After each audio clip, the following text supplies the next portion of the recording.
Philippe Pottier-Spéry, vous êtes rédacteur en chef de The Pro Territorial. Est-ce que vous pourriez nous présenter en quelques mots ce titre ? C'est un titre assez récent qui a 2 ans. Et c'est un titre du groupe The Pro et un concept original et différenciant parce que c'est un journal gratuit, professionnel gratuit, c'est le seul du type. Et l'autre grosse différence, c'est un mensuel aussi, j'ai oublié de le dire, et l'autre grosse différence, c'est qu'il a une grosse diffusion, 100 000 exemplaires, donc ce qui nous permet de toucher vraiment toutes les cibles des collectivités locales, c'est-à-dire les élus, mais aussi bien les territoriaux, des cadres dirigeants, jusqu'aux agents d'exécution qui sont assez nombreux dans la territoriale. Alors, ça vous donne un poste d'observation privilégié. Oui, dans ce monde qui bouge beaucoup des collectivités, oui. Est-ce que, en ce qui concerne la Smart City, vous diriez que la France est plutôt en avance ? Comment vous la situez ? De prime abord, j'ai envie de dire, comme sur pas mal de sujets, elle n'a pas été parmi les premières à s'y mettre. Donc elle est en train de rattraper son retard et avec une approche un peu je dirais, spécifique, sans vouloir caricaturer pendant longtemps. Longtemps. Au début, la Smart City, c'était vraiment une image très techno, des quartiers hyper technologiques. C'est la vision un peu asiatique, voire américaine.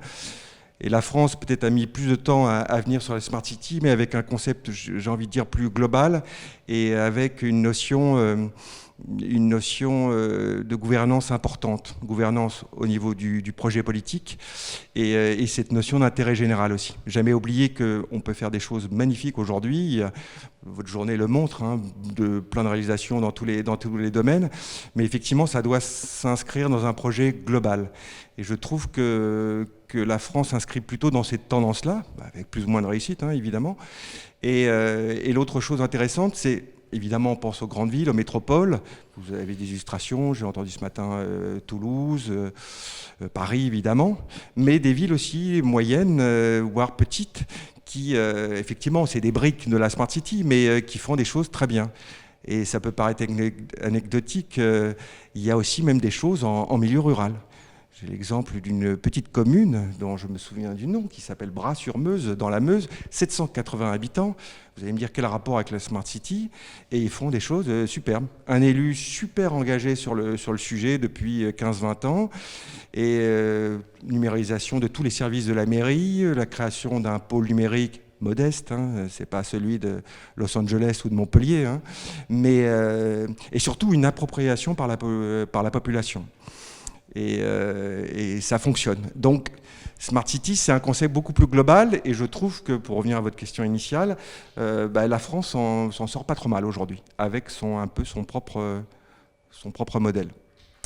Alors, quand on revient à de grandes plaques métropolitaines, se posent assez vite deux problématiques, celle de la gouvernance et celle du financement. Sur le point du financement particulièrement, qu'est-ce que vous observez ? On voit, je pense au gros projet. C'est vrai que cette année, une des choses importantes qui est sortie, c'est Dijon, sur la métropole de Dijon. Donc on est souvent face à des consortiums avec pas mal d'entreprises, de gros groupes privés, et donc qui participent au financement. Donc pour revenir à votre question précédente du modèle, effectivement ce modèle c'est vraiment un partenariat public-privé. C'est-à-dire que le privé n'a pas totalement la main de la gouvernance, comme on peut le voir peut-être dans d'autres pays. Et il y a une place très importante aussi des collectivités, du politique, avec toujours cette idée quand même que ça doit s'adresser aux citoyens. Donc je m'éloigne de votre question, mais... la question du financement. Question du financement, donc une participation du privé, souvent importante, parce que c'est aussi pour elle des expérimentations. Les collectivités concernées, donc la ville, la métropole, mais également le partenariat avec les autres collectivités, je pense aux départements et surtout aux régions, qui sont très très présentes, et notamment sur certaines thématiques comme le très haut débit. Je pense à la région Grand Est, qui aide beaucoup toutes les collectivités de cette région. Financement d'État aussi. Beaucoup de dispositifs sont fléchés sur ce type d'initiative. Évidemment, l'Europe aussi. Effectivement, je reviens sur l'exemple de Dijon. Il y a un financement non négligeable du FEDER, le Fonds européen de développement régional. Donc effectivement, il y a d'autres fonds qui peuvent financer. ces financements européens sont importants. Mais c'est une ingénierie quand même assez lourde pour arriver à mobiliser. Très compliqué, parce que là, vous avez quasiment tous les partenaires possibles. Donc ça montre bien, au-delà du montant des financements, que ça ne se fait pas en 6 mois. Alors l'innovation, c'est pas forcément que du silice et du smart. On a 3 sous-titres dans cette manifestation, le smart, le green et l'inclusif. Dans le domaine environnemental et social, est-ce que vous avez quelques cas à partager un peu inspirants pour les acteurs? Sur le green, donc, je dirais plutôt la transition écologique, donc, qui inclut toutes les questions environnementales mais également énergétiques. On voit que c'est souvent la brique la plus importante des Smart Cities. Je pense évidemment à Lyon, qui a eu encore un prix cette année. Donc sur toutes les opérations de végétalisation, on sait que c'est important avec le réchauffement climatique. Énergie, exemple de Bordeaux, avec l'objectif en 2050 d'une neutralité carbone. Donc ça impacte aussi tout ce qui est construction. Et je vous dis, bon, je pense à Angers aussi, c'est vraiment une dimension, sûrement la plus green, c'est vraiment la dimension, j'ai envie de dire, la plus importante des Smart Cities. Parce qu'elles irriguent aussi toutes les autres, elles ne sont pas non plus verticales et étanches entre elles.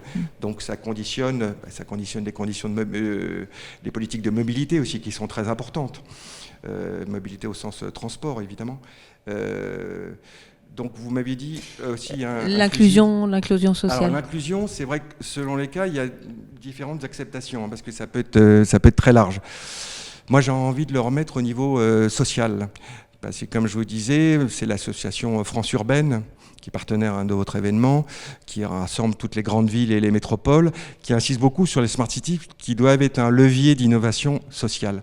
Sociale, ça veut dire de vraiment impliquer les habitants, les citoyens dans tout projet. Sinon, on risque d'avoir des beaux projets d'un point de vue technique, mais un peu déshumanisés. Et pas oublier que tout ce qu'il fait là, c'est pour eux. Donc il faut qu'ils se l'approprient et surtout qu'ils le co-construisent, c'est peut-être un peu fort comme terme, mais qu'ils aient leur mot à dire dès le début. D'où l'importance ici qu'ils soient d'une façon ou d'une autre dans la gouvernance. Et inclusion sociale, je pense aussi on est à une époque où on parle beaucoup de dématérialisation. On sait que tous les services publics seront entièrement dématérialisés à l'échéance 2022, donc c'est demain. Et on voit toute une partie de la population qui est un peu au bord de la route, qui ne savent pas s'en servir.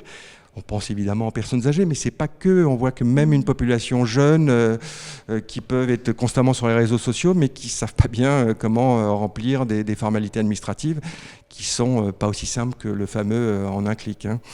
Donc l'inclusion sociale, ça veut dire d'accompagner ces gens aussi. Et on voit beaucoup de métropoles, je pense à l'exemple de Montpellier, qui font des choses très très bien en la matière, avec des ateliers de formation, de sensibilisation des populations. Et c'est important d'avoir ce volet-là aussi, pour embarquer tout le monde. Et surtout, je pense notamment aux seniors, quand ils sont sensibilisés, c'est des fois c'est les premiers utilisateurs. Les bâtiments intelligents, ça fonctionne très très bien avec eux, mais il faut qu'on leur explique un petit peu en amont. Alors smart, green, inclusif, comment vous voyez ces 3 dimensions dans l'agenda politique qui est devant nous, à savoir les élections municipales? Oui, elles sont proches, c'est dans 3-4 mois. Je vais être honnête avec vous, le thème en tant que tel de la Smart City est peu abordé, mais les composants de la Smart City sont en permanence abordés. Donc, parce que c'est vrai qu'on ne se l'est pas dit au départ, mais c'est vrai que cette notion de Smart City, ici on est avec des spécialistes aujourd'hui, mais c'est un concept qui est encore pas bien approprié par les gens, par la population. Je crois me souvenir d'un sondage qui montrait que la moitié des gens ne savaient pas bien quoi mettre derrière ce concept. Et je pense qu'il y a une partie aussi qui n'ont peut-être pas osé le dire. Donc je pense qu'il y a encore un travail de pédagogie à faire. Donc la thématique en tant que telle peu présente, mais je vous dis, toutes les politiques qu'elle décline, hyper présentes. Je reviens sur la transition écologique. Différentes enquêtes montrent que c'est le thème majeur d'attente des habitants sur les municipales. Environnement, énergie... La sécurité, c'est vrai qu'on ne l'a pas abordé, de villes plus sûres. On sait que la Smart City a un volet très important là-dessus. Donc voilà, j'ai envie de dire, les municipales vont faire de la Smart City sans le savoir, disons. Eh bien, écoutez, on va suivre ça avec intérêt. Et puis, bonne vie à The Pro, Merci territorial. beaucoup. Merci, au revoir.